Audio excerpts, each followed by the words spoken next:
12 o'clock na naman ng ano ng tanghali. At ito may biyahe na naman tayo.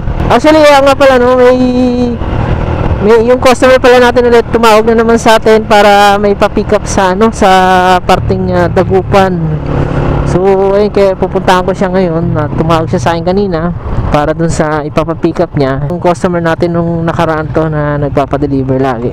So ayun, mabiyahe muna tayo at kukunin muna natin yung budget na ipapadala niya para bilhin yung item dun sa sa parting Dagupan. So sa Dagupan natin kukunin yung item, pero yung pupuntahan natin yung customer natin nung nagpa-deliver nung nakaraan. So ito pangatlong beses na siya nagpapa-deliver. Pangatlong beses niya ng pagpapa-deliver sa akin sa Lalamove. So hindi ko alam kung paano ang magiging pricing nung ganun. At actually hindi kasi ako makapagbigay ng presyo sa kanya kung paano magiging sistema nun, kasi pipick up din yung item sa Dagupan, pero manggagaling muna dito sa dito sa kanya yung pera. Kukunin ko muna yung pera sa kanya, tapos sa Dagupan i-drop by ko naman dito ibabalik ko ulit sa kanya para dun sa yung item pagkabili ko ng item.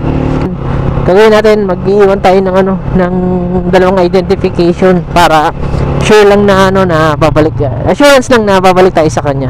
Pala update, Lalamove update tayo dito sa Pangasinan, kasi may mga nagtatanong pa rin uli sa comment section na kung kamusta naman yung biyahe dito kay Lalamove, kung malakas na ba dito sa Pangasinan. So sa ngayon, yun nga, sabi ko nga po, sa ngayon wala pa, medyo matumal pa dito, lalo na dito sa parting dito sa area ko. May pakunti-kunting nagbo-booking, pero soon naman yan, lalakas at lalakas yan. Sa ngayon lang talaga, kasi yun nga, sabi ko nga sa inyo, hindi pa masyadong kasi si Lalamove dito, pero mas kilala na ngayon dito si Lalamove, lalo na pagdating sa mga 4 wheels L3, lalo na yung mga L3 na 4 wheels. Yun ang malakas dito ngayon sa probinsya dito sa Pangasinan.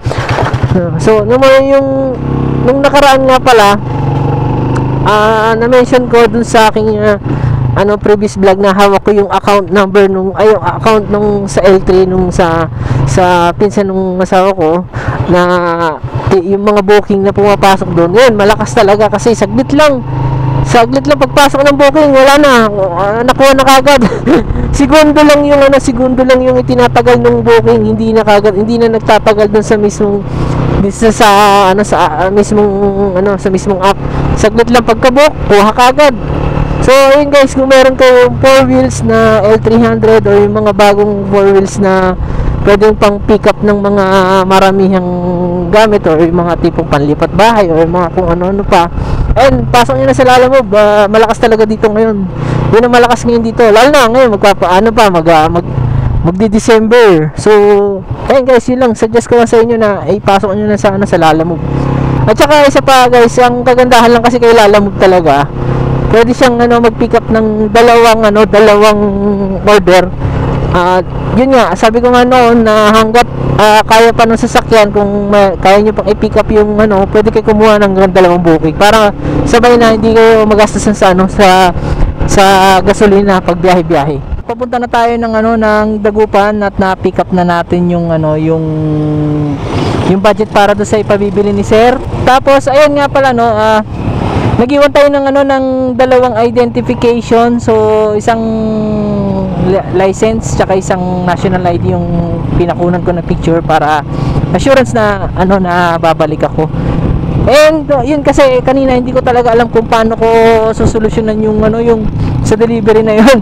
Kasi ayun, regular customer natin kasi yun, yung nagpapa-deliver lagi. So ang ginawa ko na lang, nag-offer na lang ako na bali pag nandun na ako, tsaka niya na lang i-book yung ipasok sa booking yung ipapa-deliver niya. Tapos nagsuggest ako sa kanya na ipasok na lang sa pabili. Although nasa akin naman na yung pera na ni Sir, yung pinadala niyang pera pambili ng item.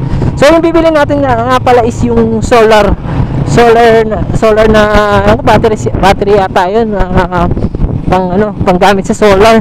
Yun ang bibilin ko ngayong araw na to, papunta sa Dagupan.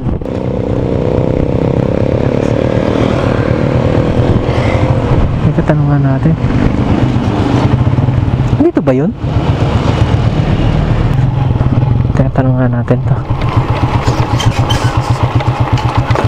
Kaya pwede magtanong po, saan po ba yung ano dito, yung Balingit subdivision? Papasok po dyan? Bakit ka, anong pangalan yung ano mo dyan? Ano po, Dagupan Solar Power? Dyan lang, lumiko ka dyan, so na yan. Ay, ano po pagkakanan po dyan? Yan ka lang. Ay, okay, sige po, salamat po. Ay, pagliko pala dito, solar na. Ay, laki pala. Laking company pala. Ang dami pala solar dito. Sir, pwede kayo ano kay Mitch? Ha? Kay Mitch? Oo, kasi may ano dito, may customer kasi na nagpaano sa akin, yung pinabibili niya item. Lala mo ba? Baka may mga pa-deliver kayo. Kaya no, Mitch, Recote. Ito ang bibilin kasi yung one set ng 60, ano to, ampere ba to? Or tapos yung 168 na battery pack na 4,000. Tapos yung 1 pieces na 4S 5A active balancer 580. Bali total na 4,580. Sige. Ayun, nandito na tayo sa ano. Ang dami pa lang nandito sa solar, solar company. And Dagupan. Kayo na daw po magbabayad? Kayo daw po magbabayad? Nandito na sa akin yung pambili yung pera, tapos bali i-message nyo muna siya na nandito na ako kasi para ID alam niya rin. Ganda pala ng ano mo sir, walkie-talkie mo sir Ang late Ano pala, ang ganda pala dito, dahil palang gamit na solar. Puro di solar pala rito Ang dami palang solar. Ay, ito ba yun? Kapag muna kayo. Ang laking battery na ito Ang laki S168. Tapos ito pala guys yan. Kung interesado kayo bumili ng mga mga solar powered na mga ilaw, mga gamit dito. Yun sa PS Dagupan. Grabe solar pala Nagpapapick up din ba kayo dito ng delivery? Nagpapapick up din kayo ng delivery dito? Delivery sir, ay pag sa kay sir, walk-in kayo. Hindi, halimbawa may kayo dito yung mga ipapadeliver na item like yun. Kasi naglalalamove kasi ako. Ay, hindi ko kasi kabisado sa online sir. Okay. Si Ate V. Galing pa kasi ako sa kanya, may pick upin ko dito yung item. Prepare pa daw. So mga solar panel, tsaka solar mga sa ilaw. Yung mga lamp na yung mga pang design sa bahay. Ang laki palang company ito, pati yung pala, water pump nila, meron din pala silang solar din yung ilaw. Ayun, naka-pick up inaantay na lang natin yung item para ilagay din sa box. So na-pick up na rin. Hindi, wag na, may naman ako, may box naman ako. Wag na, okay lang. Andiyan na yung isa pa, yung maliit na aparato, no?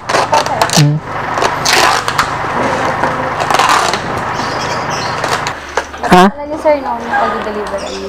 Hindi, bali kasi contact ko na nung nakaraan yan. Tapos pinapick up niya rito sa akin. Thank you Thank you miss. Okay.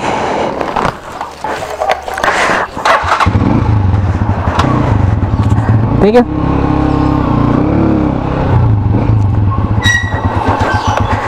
So guys, na-pick up na natin yung item ni Sir at babalik na tayo ng ng San Carlos sa kanya location.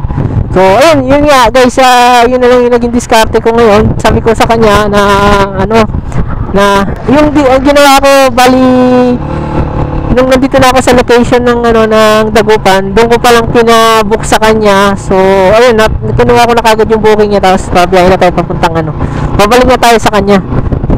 So yun guys, mamaya ulit pagka ano, at na-collectan natin yung ano, yung ating delivery fee. Complete na tayo, complete delivery na tayo. So yun nga pala guys, no, yung inabot nga pala ng ating delivery fee is 206 pesos. And then actually naging 164.80 gawa nung cut ng commissions. Customer nga natin, yun nga, sinabi ko kanina na yung ginawa namin ng customer pinatay niya muna ako makarating dun sa location ng pagbibilhan ng item, tapos saka namin sinabi ko na i-book niya na pagdating ko doon. So ayun, na-pick up ko yung booking niya doon. At ayun, nga pala, tatanungin niyo kung magkano na-collect ako. Nga pala, ang na-collect nga pala natin is 400 pesos yung natin, yung naging delivery fee na binayad ni sir. So 206, so meron tayong malaki yung sobra natin, malaki yung pasobra ni sir, yung customer natin. So yun, thank you ulit, a big shoutout kay sir. So guys, nga pala, no, hanggang dito na lang muna yung natin, yung content natin for today. And kung di ka pa nakasubscribe sa aking channel, ayun, huwag mo nang kalimutan na click yung yung subscribe button at i-follow nyo na rin ako sa aking Facebook page. So hanggang dito na lang muna tayo. So kita-kits tayo ulit sa aking next video. So guys, thank you, see you in my next vlog. Bye bye and God bless sa inyong lahat.